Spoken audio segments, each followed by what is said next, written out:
प्रेम से बोले श्री लक्ष्मी नारायण भगवान की जय। श्री सत्यनारायण भगवान की जय। आप सभी को शरद पूर्णिमा की हार्दिक शुभकामनाएं। श्रोताओं, शरद पूर्णिमा के शुभ अवसर पर श्री सत्यनारायण भगवान की कथा का प्रारंभ करने से पहले हम सब मिलकर उनके प्रति अपनी श्रद्धा और भक्ति को प्रकट करेंगे।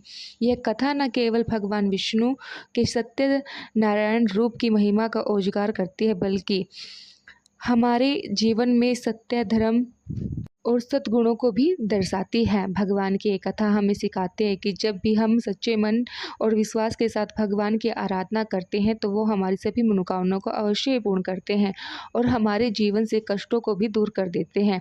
यह कथा जीवन में सुख, शांति, समृद्धि और संतोष की प्राप्ति का मार्ग दिखलाती है। आज हम सब भगवान सत्यनारायण की आह्वान करते हैं वो हम सब पर अपनी कृपा बनाए रखे और हम सच्चाई के मार्ग पर चलने की शक्ति की प्रदान करें। इस कथा के श्रवण करने से समस्त बाधाओं का नाश होता है और भगवान की असीम कृपा से जीवन में नए अवसरों का उदय होता है।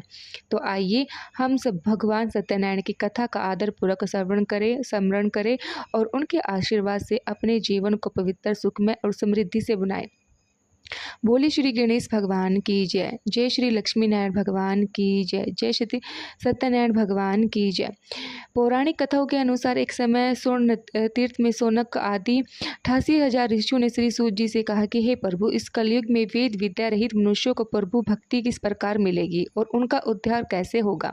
हे मुनि श्रेष्ठ, कोई ऐसा तप कहिए जिसको थोड़े समय में पुण्य प्राप्त होवे और मनवांछित फल मिले।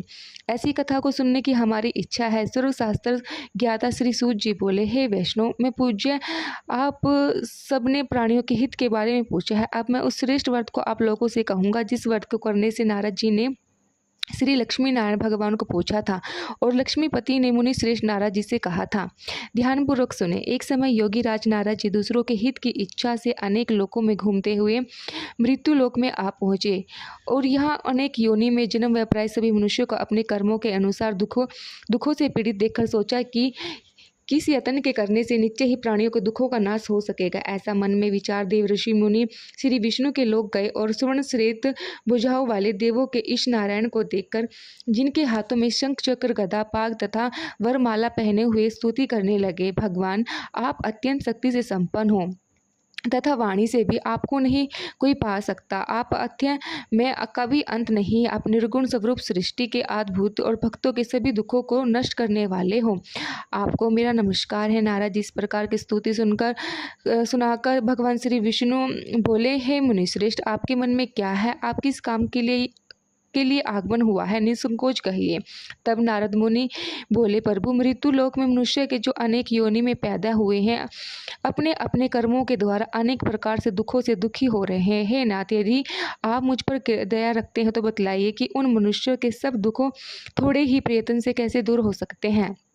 तब श्री विष्णु भगवान जी बोले, हे नारद, मनुष्यों की भलाई के लिए तुमने बहुत ही अच्छी बात पूछी है। जिस काम के करने से मनुष्य मुंह से छूट जाता है वह मैं कहता हूँ, सुनो। बहुत पुण्य देने वाले स्वर्ग तथा मृत्यु लोक दोनों में दुर्बल एक अत्यंत उत्तम व्रत है। आज मैं प्रेम वंश होकर तुमसे कहता हूँ, श्री सत्यनारायण भगवान का यह व्रत अच्छी तरह विधि पूर्वक करके मनुष्य धरती पर आयुष्य प्रवृत्ति सुख भोग कर मरने पर मोक्ष को प्राप्त होता है। श्री भगवान के वचन सुनकर नारद मुनि बोले, हे भगवान, उस व्रत का फल क्या होता है, क्या विधान है और किसने यह व्रत किया है और किस दिन यह व्रत करना चाहिए? विस्तार पूर्वक कहिए। भगवान विष्णु बोले, हे नारद, दुख, शोक आदि को दूर करने वाले, धन धान्य को बढ़ाने वाले, सौभाग्य और संतान को देने वाला यह व्रत सब स्थानों पर विजय करने वाला है और भक्ति और श्रद्धा के साथ भी किसी भी दिन मनुष्य श्री सत्यनारायण की प्रातः काल के समय ब्राह्मणों और बंधुओं के साथ धर्मपरायण होकर पूजा करे। भक्ति भाव से निवेद्य के फल शहद, घी, दूध, गेहूं का आटा स्वयं लेकर गेहूं के अभाव में सोट का चूर्ण भी ले सकते हैं। सब पदार्थों को भगवान को अर्पण कर दे। बंधुओं सहित ब्राह्मणों को भोजन कराए, तत्पश्चात स्वयं भोजन करे। रात्रि में नृत्य, गीत आदि जागरण का आयोजन करके भगवान सत्यनारायण भगवान का ध्यान करते के समय व्यतीत करे। इस तरह व्रत करने पर मनुष्य की इच्छा निश्चय ही पूरी होती है। विशेष रूप से कली काल में भूमि पर यही मोक्ष का सरल उपाय है। प्रेम से बोले श्री सत्यनारायण भगवान की जय। सत्यनारायण व्रत कथा का प्रारंभ अध्याय संपूर्ण दूसरे अध्याय। श्री सूत जी बोले, ऋषि ने जिससे पहले समय में इस व्रत को किया था उसका इतिहास कहता हूँ, ध्यानपूर्वक सुनो। सुंदर काशीपुरी नगरी में एक अत्यंत निर्धन ब्राह्मण रहता था। वह भूख और प्यास से बेचैन हुआ नित्य पृथ्वी पर घूमता था। ब्राह्मणों से प्रेम करने वाला भगवान ब्राह्मण को दुखी देखकर बूढ़े ब्राह्मण का रूप धारण करके पास जाकर आदरपूर्वक से पूछा, हे विप्र, तुम नित्य दुखी होकर पृथ्वी पर क्यों घूमते हो? हे ब्राह्मण, यह सब मुझसे कहो, मैं सुनना चाहता हूँ। तब वह ब्राह्मण बोला, मैं निर्धन ब्राह्मण हूँ, भिक्षा के लिए पृथ्वी पर फिरता हूँ। हे भगवान, यदि आप इससे छुटकारा पाने के लिए कोई उपाय जानते हो तो कृपा करके मुझे बतलाइए। वृद्ध ब्राह्मण बोले, हे विप्र, सत्यनारायण भगवान मनोवांछित फल देने वाले हैं, इसलिए तुम उनका पूजन करो, जिसके करने से मनुष्य सब दुखों से मुक्त हो जाता है। तब ब्राह्मण को व्रत का सारा विधि विधान बतलाकर बूढ़ा ब्राह्मण का रूप धारण करने वाले श्री सत्यनारायण भगवान वही अंतर ध्यान हो गए। जिस व्रत ब्राह्मण ने बतलाया था मैं उसको अवश्य करूंगा। यह निश्चय करने पर उसे रात भर नींद नहीं आई। सवेरे उठकर सत्यनारायण भगवान के व्रत का निश्चय कर वह भिक्षा के लिए चल दिया। उसी दिन उसे भिक्षा में बहुत सारा धन मिला, जिससे बंधु बांधवों के सहित उसने सत्यनारायण भगवान के व्रत किया। इसके करने से ब्राह्मण सब दुखों से छूटकर अनेक प्रकार की संपत्तियों से युक्त हुआ। उस समय से ब्राह्मण हर मास व्रत करने लगा। इस तरह सत्यनारायण भगवान के व्रत को जो भी करेगा वह मनुष्य सब दुखों से छूट जाएगा। इसी तरह नारद जी से भगवान का कहा हुआ यह व्रत मैंने तुमसे कहा है विप्र, मैं अब और क्या कहूँ। तब ऋषिगण बोले, हे मनुष्य, संसार में इस ब्राह्मण से सुनकर किस किस ने इस व्रत को किया है वह मैं सब सुनना चाहता हूँ। उसके लिए हमारे मन में अत्यंत ही जागरूकता है। सूत जी बोले, हे मुनियों, जिसने इस व्रत को किया था वह सब भी मैं सुनाऊंगा। एक समय कि वह ब्राह्मण धन और ऐश्वर्य के अनुसार बंधु बांधवों सहित व्रत करने को तैयार हुआ। उसी समय एक लकड़ी बेचने वाला बूढ़ा आदमी आया और बाहर लकड़ियों को रखकर ब्राह्मण के मकान के पास में गया। प्यास में दुखी लकड़हारा उनको व्रत करता देखकर ब्राह्मण को नमस्कार करके कहने लगा, आप ये क्या करें? उसके करने से क्या फल मिलता है? कृपा करके मुझसे बतलाइए। ब्राह्मण ने कहा, यह सब मनोरथ को पूर्ण करने वाला सत्यनारायण भगवान का व्रत है। इसके करने से इसी की कृपा से मेरे यहाँ धन आदि की वृद्धि हुई है। ब्राह्मण ने इस व्रत के बारे में जानकर लकड़हारे को अत्यंत प्रसन्नता हुई। चरणामृत लेकर प्रसाद ग्रहण करने के बाद वह अपने घर को गया। अगले दिन लकड़हारे ने अपने मन में इसका संकल्प लिया और आज गांव में एक लकड़ी बेचने से जो धन मिलेगा उसे सत्यनारायण भगवान का उत्तम व्रत करूंगा। ऐसे मन में निश्चय करके वह बूढ़ा आदमी लकड़ियां अपने सर पर रख के जिस नगर में धनवान लोग रहते थे वह ऐसी सुंदर नगरी में गया। उस दिन से उसे लकड़ियों का दाम पहले से चौगुना मिला। तब वह लकड़हारा दाम लेकर अति प्रसन्न होकर पके केले, शक्कर, घी, दूध और गेहूँ का चूर्ण इत्यादि भगवान सत्यनारायण के व्रत की कुल सामग्री को लेकर अपने घर गया। फिर उसने अपने परिवार के जनों को बुलाकर विधि विधान के अनुसार भगवान का पूजन में व्रत किया। उसके व्रत के प्रभाव से वह बूढ़ा लकड़हारा धन पुत्र आदि से युक्त हुआ और संसार के समस्त सुख भोग के अंत में बैकुंठ लोक को चला गया। श्री सत्यनारायण भगवान की कथा दूसरा अध्याय। संपूर्ण तीसरा अध्याय। श्री सूत जी बोले, श्रेष्ठ मुनियों, अब आगे की कथा कहता हूँ, सुनो। पहले समय में उल्लेख मुख नामक के बुद्धिमान राजा करता था। सत्यवक्त, जितेंद्रिय था। प्रतिदिन देव स्थानों पर जाता था। गरीबों को धन देकर उनके कष्ट दूर करता था। उसकी पत्नी कमल के समान मुख वाली सती साध्वी थी। पुत्र प्राप्ति के लिए भद्रशाली नदी के तट पर उन दोनों ने सत्यनारायण भगवान का व्रत किया। उसी समय वह एक साधु नामक वेश्या आया। उसके पास व्यापार के लिए बहुत सारा धन था। वह नाव के किनारे पर ठहर कर राजा के पास गया और राजा को व्रत करते देखकर विनय से पूछने लगा कि हे राजन, भक्ति युक्त चित्त से आप ये क्या कर रहे हो? मेरी सुनने की इच्छा है, आप मुझे बताइए। तब राजा बोला, वेश्या अपने बंधुओं के साथ पुत्र आदि की प्राप्ति के लिए महाशक्तिमान सत्यनारायण भगवान का व्रत पूजन में कर रहा हूँ। राजा के वचन सुनकर साधु आदर से बोला, राजन, मुझसे भी इसका संविधान को, मैं आपके कहे अनुसार इस व्रत को अवश्य करूँगा। मेरी भी कोई संतान नहीं है। मुझे विश्वास है कि इस व्रत के करने से निश्चय ही मुझे संतान की प्राप्ति होगी। तब राजा से सब विधि सुनकर व्यापारी निवृत्त होकर वह आनंद के साथ अपने घर को गए। साधु ने अपनी स्त्री को संतान देने वाले इस व्रत के बारे में सुनाया और प्रण किया कि जब मेरे यहाँ संतान होगी तो मैं इस व्रत को करूँगा। साधु ने ऐसे वचन अपनी पत्नी लीलावती से कहे। एक दिन उसकी पत्नी पति के साथ आनंद होकर संसारिक धर्म में प्रवृत्त होकर श्री सत्यनारायण भगवान की कृपा से गर्भवती हुई और 10वें महीने में उसको एक सुंदर कन्या का जन्म हुआ। कन्या दिनों दिन इस तरह बढ़ने लगी जैसे शुक्ल पक्ष का चंद्रमा बढ़ता है। कन्या का नाम कलावती रखा गया। लीलावती ने मीठे शब्दों में अपने पति से कहा कि स्वामी, आपने संकल्प लिया था कि मैं संतान होने पर सत्यनारायण भगवान का व्रत करूंगा। अब आपको उसको करना चाहिए। तो फिर ये इसकी तो ब्राह्मण ने कहा कि मैं इसके विवाह पर अवश्य करूँगा। इस पर अपनी पत्नी को आश्वासन देकर वह नगर को चल दिया।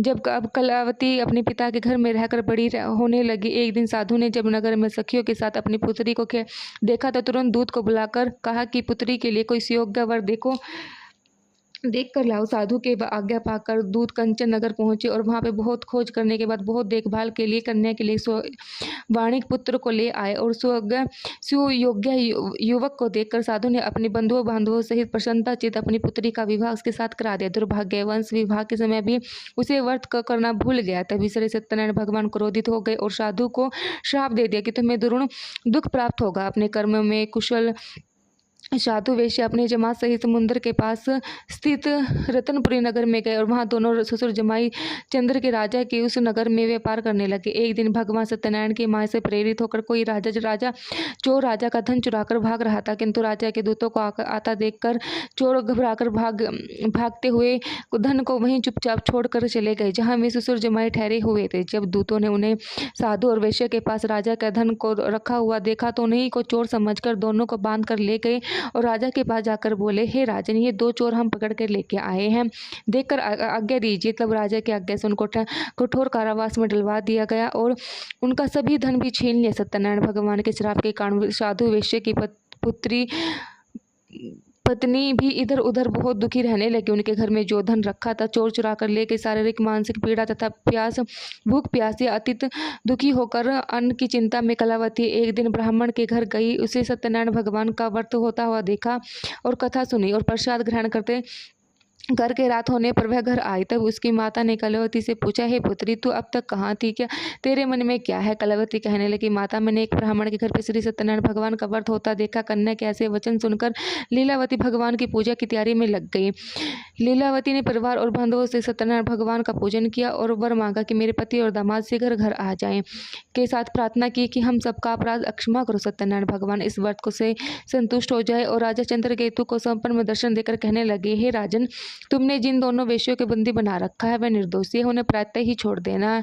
उनका सब धन जो तुमने लिया है उसे वापस लौटा देना, नहीं मैं तेरे राज्य और पुत्र आदि को सबको नष्ट कर दूंगा। राजा से ऐसे वचन कहकर भगवान अंतर ध्यान हो गए। प्रातःकाल राजा चंद्रकेतु ने सभा में अपने संपन्न सुनाया।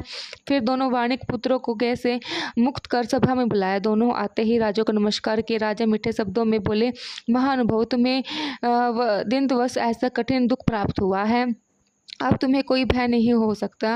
राजा ने उनको नए नए वस्त्र आभूषण नई नई चीजें उनको उपहार में दी और दुगना तिगना धन देकर आदर सहित विदा कर दिया। तब दोनों वेश्या अपने घर को चल दी। श्री सत्यनारायण भगवान की जय। सत्यनारायण भगवान की कथा का तीसरा अध्याय संपूर्ण चौथा अध्याय। श्री सूत जी बोले, साधु बनिया मंगलाचरण करके ब्राह्मणों को धन देकर अपने नगर के लिए चल पड़ा। साधु के कुछ दूर जाने पर इधर भगवान सत्यनारायण की इसी सत्य की परीक्षा लेने के विषय में जागुस्सा हुई। एक दंडी का वेश बनाकर उस बनिए के सामने गए। पूछा, साधु, तुम्हारी नाव में क्या भरा है? धन के मद में चूर। महाजनों ने आनंदपूर्वक हंसते हुए कहा, दंडी सन्यासी क्यों पूछ रहे हैं? क्या कुछ लेने की इच्छा है? हमारी नाव में तो लता पत्ते आदि भरे हुए हैं।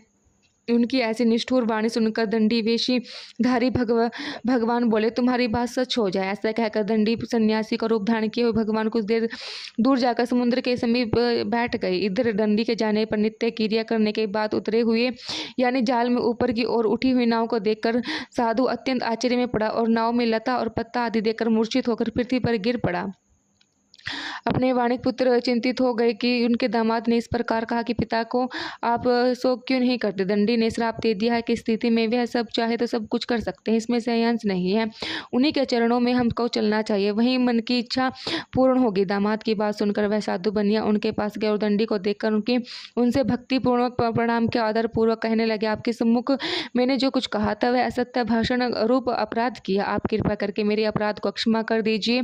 ऐसा कहकर बार बार प्रणाम करके वह महान शोक से व्याकुल हो दंडी ने उस बनिए को रोता हुआ देखकर कहा कि हे मूर्ख, मेरी बात सुन, मेरी पूजा से उदासीन होने के कारण मेरी आज्ञा से ही तुमने बार बार दुख प्राप्त किए है। भगवान की ऐसी वाणी सुनकर उनकी स्तुति करने लगे। साधु ने कहा, प्रभु यह आश्चर्य की बात है कि आपकी माया से मोहित होने के कारण ब्रह्मदेव आपके गुरु गुण और रूप के अथवत रूप से नहीं जान पाते। मैं मूर्ख आपकी माया मोहित होने के कारण भला कैसे जान सकता। प्रभु आप मुझ पर कृपा कीजिए, मुझ पर प्रसन्न हो जाइए।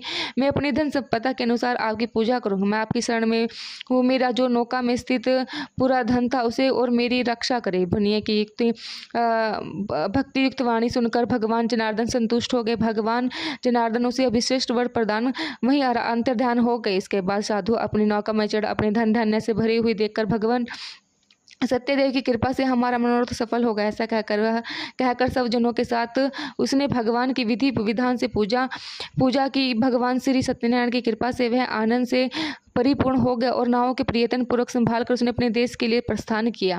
साधु बनिए ने अपने दामाद से कहा कि वह देखो मेरी रतनपुरी नगरी दिखाई दे रही है। इसके बाद उसने अपने धन को रक्षक दूत को अपने आने का समाचार देने के लिए अपने नगरी में भेजा।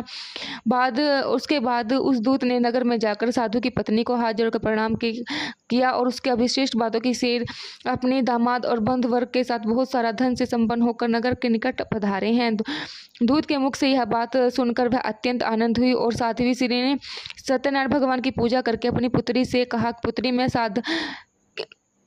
साधु के दर्शन करने के लिए जा रही हूँ, जल्दी आना। माता के ऐसे वचन सुनकर व्रत को समाप्त करके प्रसाद का परित्याग करके कलावती भी अपने पति के दर्शन करने के लिए चल पड़ी। इसी भगवान सत्यनारायण नाराज होकर उनके इसके पति का तथा नौकों को धन के साथ ही हरण करके जल में डुबो दिया। इसके बाद कलावती कन्या अपनी पति को न देखकर मोह शोक से रुदन करती हुई पृथ्वी पर गिर पड़ी। नावों का अदृश्य भयभीत मन से साधु बनिया सोचा कि यह आश्चर्य की हो गया कि नाव का संचालन करने वाले सभी चिंतित हो गए। इसके बाद वह लीलावती भी कन्या को देखकर दुख से व्याकुल हो गया। अत्यंत दुख से विलाप करती हुई अपने पति से इस प्रकार बोली, स्वामी अभी अभी नौका के साथ वह अदृश्य कैसे हो गए, ना जाने कैसे देवता की उपेक्षा वह नौका हरण कर ली, या फिर श्री सत्यनारायण भगवान की महामत भला कौन जान सकता है। वह ऐसा कहकर अपने परिवारजनों के साथ विलाप करने लगी। कलावती कन्या को गोद में लेकर रोने लगी। कलावती भी अपने पति के नष्ट हो जाने पर दुखी हो गई और पति के पादुका लेकर अपने उनका आगमन करने के लिए उनके मन में निश्चय किया।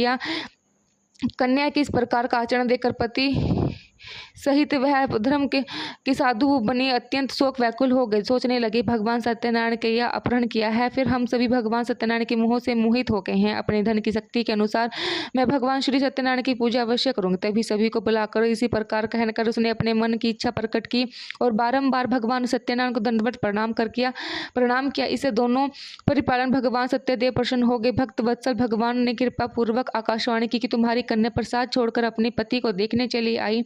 नीचे ही इसी कारण उसके पति अदृश्य हो गया।